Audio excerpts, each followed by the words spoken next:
केंद्रीय मंत्री अर्जुन मुंडा ने कहा कि एक राष्ट्र एक चुनाव से होगा देश का सर्वांगीण विकास। मानगो स्थित संकोसाई रोड नंबर 4 के एसबीएम हाई स्कूल में एक राष्ट्र एक चुनाव विषय पर संगोष्ठी का आयोजन किया गया।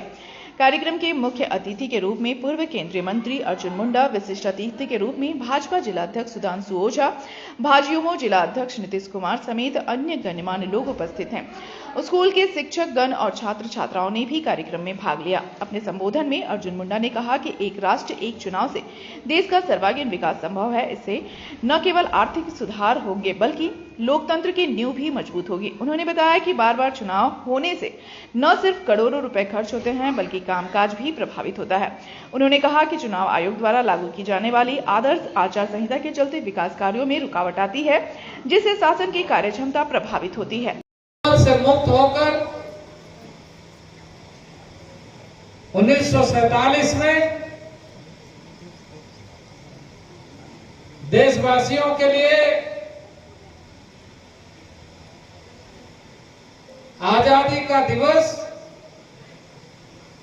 और इस देश की व्यवस्था का संचालन गणतांत्रिक व्यवस्था के तहत 26 जनवरी को हम देशवासी गणतांत्रिक ढंग से देश चले, इसके लिए संविधान को आत्मसात करते हैं।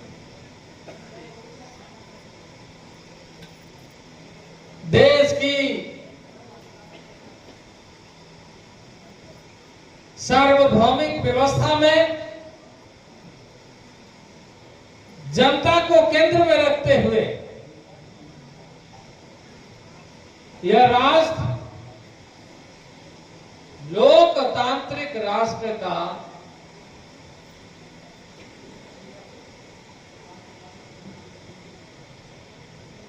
एक नया युग का शुभारंभ किया। इसके पहले अंग्रेजों के पहले कई 57 का चुनाव हुआ, 62 का चुनाव हुआ, क्योंकि प्रत्येक 5 साल में लोकसभा और विधानसभा का चुनाव संपन्न होकर जनप्रतिनिधि के माध्यम से अब हम सब चुनाव लड़ते हैं। या राजनेता है, सामाजिक कार्यकर्ता है, इन्हें जानकारी है कि चुनाव लड़ते हैं, चुनाव होता है 5 साल का।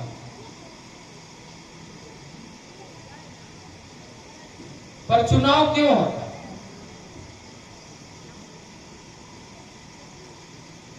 क्योंकि देश में सभी लोगों को एक साथ बैठा करके विचार करने का इतना बड़ा सभागार नहीं बनाया जा सकता।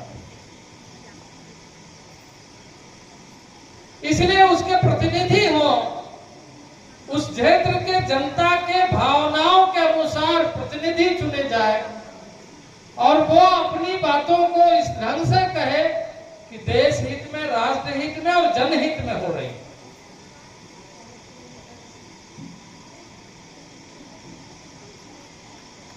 और इस मूल भावना, मूल उद्देश्य के साथ देश नई यात्रा प्रारंभ किया, आजादी के बाद की यात्रा।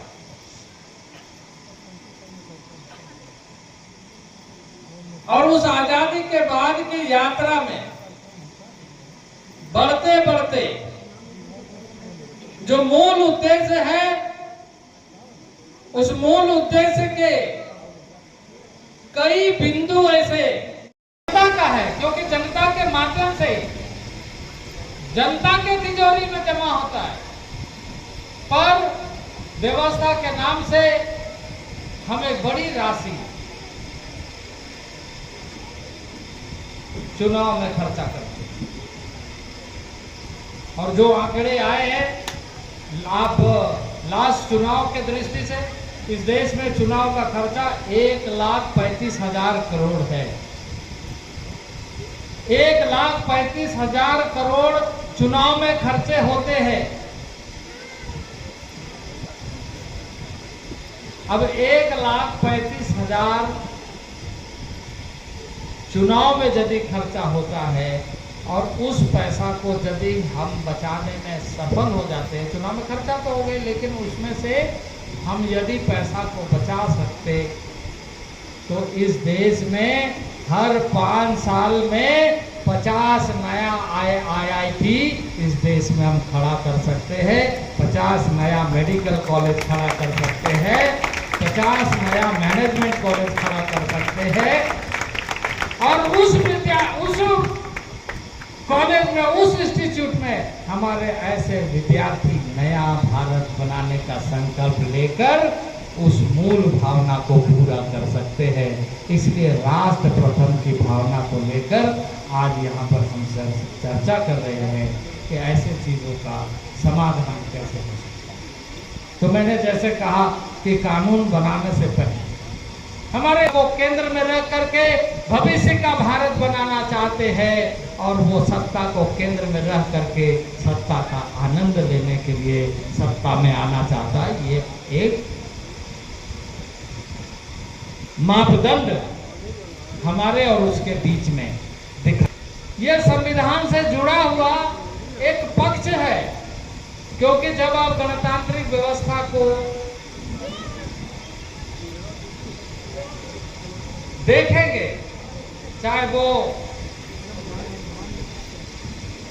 जनता के लिए, जनता को जनता से ही चुनना है,